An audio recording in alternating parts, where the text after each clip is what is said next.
क्या होगा अगर दशकों पुराने एकदम ठंडे पड़ चुके अपराधों को सुलझाने की चाबी किसी कातिल के परिवार के डीएनए में ही छिपी हो।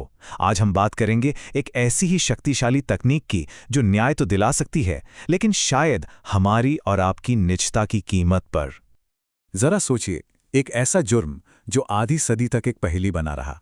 पुलिस के हाथ बिल्कुल खाली थे और पीड़ित परिवार बस इंसाफ के इंतजार में था। पर फिर एक ऐसी टेक्नोलॉजी सामने आई जिसने सब कुछ पलट कर रख दिया, और जवाब मिला कातिल की कब्र के उस पार, उसके अपने ही परिवार के जीएनए में।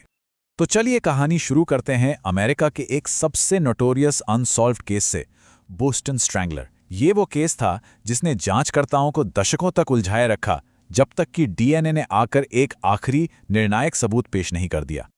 देखिए, डीएनए सिर्फ एक आईडी कार्ड नहीं है, ये तो एक तरह का जैविक नक्शा है जो एक इंसान को उसके माता पिता, भाई बहनों और ना जाने कितनी ही पिछली पीढ़ियों से जोड़ता है। और इसी पारिवारिक कनेक्शन में जांचकर्ताओं को वो चाबी मिली जिसकी उन्हें शिद्दत से तलाश थी। तो कहानी कुछ यूं है। साल था 1964। मैरी सुलिवन नाम की एक लड़की की बेरहमी से हत्या हुई। एल्बर्ट डिसेल्वो नाम के एक शख्स ने जुर्म कबूल तो किया, लेकिन सबूतों की कमी के चलते उस पर इस हत्या का मुकदमा कभी चला ही नहीं। फिर 1973 में जेल में उसकी भी मौत हो गई और सवाल वहीं का वहीं रह गया, क्या वो सच में कातिल था? और मामला दशकों तक यूं ही ठंडा पड़ा रहा।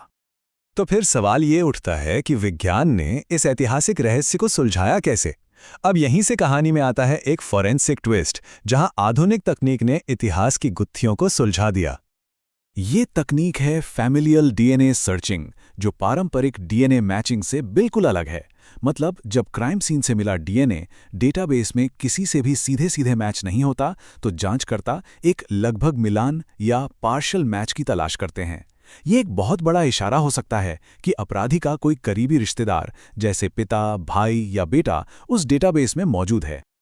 इसको ना ऐसे समझिए, एक सीधा मिलान यानी डायरेक्ट मैच किसी पहेली के सही टुकड़े को खोजने जैसा है, एकदम परफेक्ट फिट।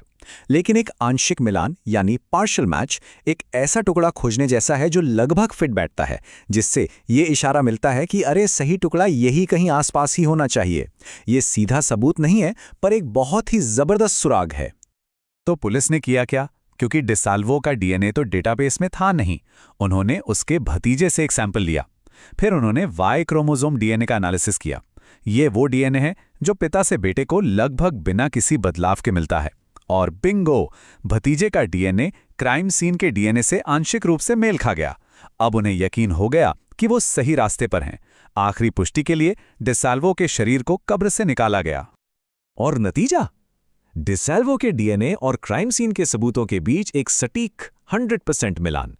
इस बात की संभावना कि ये डीएनए डिसाल्वो के अलावा किसी और का हो सकता है 220 अरब में से सिर्फ एक थी, मतलब न के बराबर। 50 साल बाद केस आखिरकार बंद हो गया था। तो बोस्टन स्ट्रैंगलर का केस तो सुलझ गया, और ये इस टेक्नोलॉजी की जबरदस्त ताकत को दिखाता है। पर हर शक्तिशाली चीज अपने साथ कुछ बहुत बड़े सवाल भी लेकर आती है। क्या ये तकनीक वाकई न्याय का एक आदर्श साधन है, या फिर ये हमारी नागरिक स्वतंत्रता के लिए एक बड़ा खतरा है? यही इस पूरी बहस का केंद्र है। सिर्फ इसलिए कि कोई इंसान किसी अपराधी का रिश्तेदार है, क्या सरकार को उसकी आनुवांशिक जानकारी, उसके जेनेटिक इन्फॉर्मेशन की जांच करने का अधिकार मिल जाता है? यह हमें एक बहुत ही पेचीदा नैतिक सवाल पर ले आता है। देखिए, डीएनए फिंगरप्रिंट जैसा नहीं है।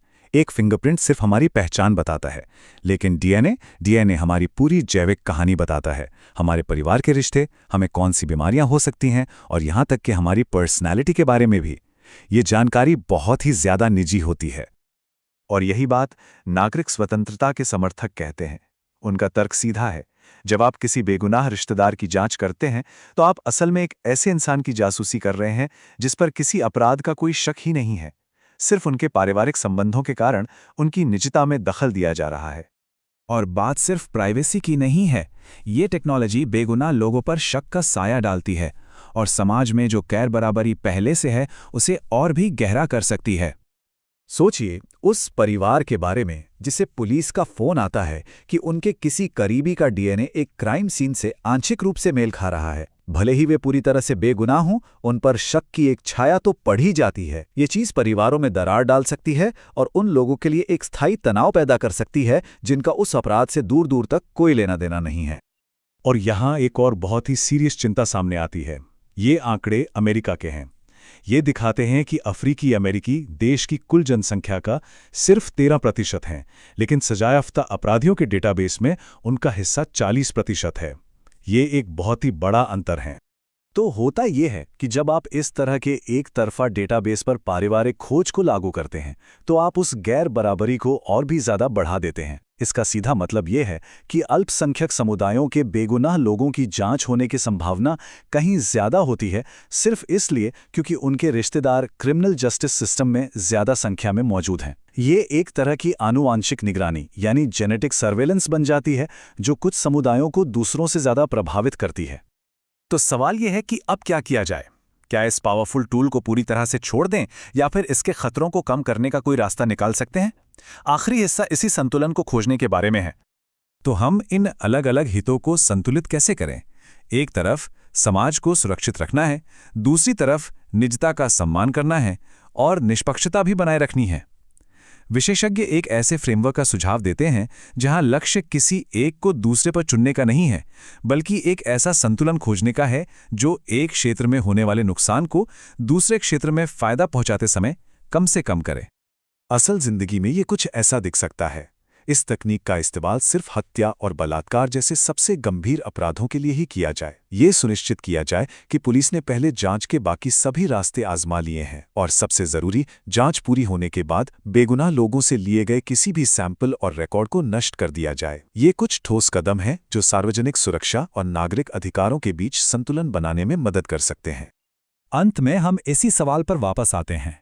ये तकनीक विज्ञान की तरक्की और हमारे समाज के मूल्यों के बीच के तनाव को साफ दिखाती है।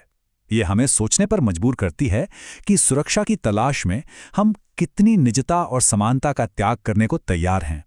इसका कोई आसान जवाब नहीं है, लेकिन ये एक ऐसा सवाल है जिसके बारे में सोचना हम सभी के लिए बहुत जरूरी है।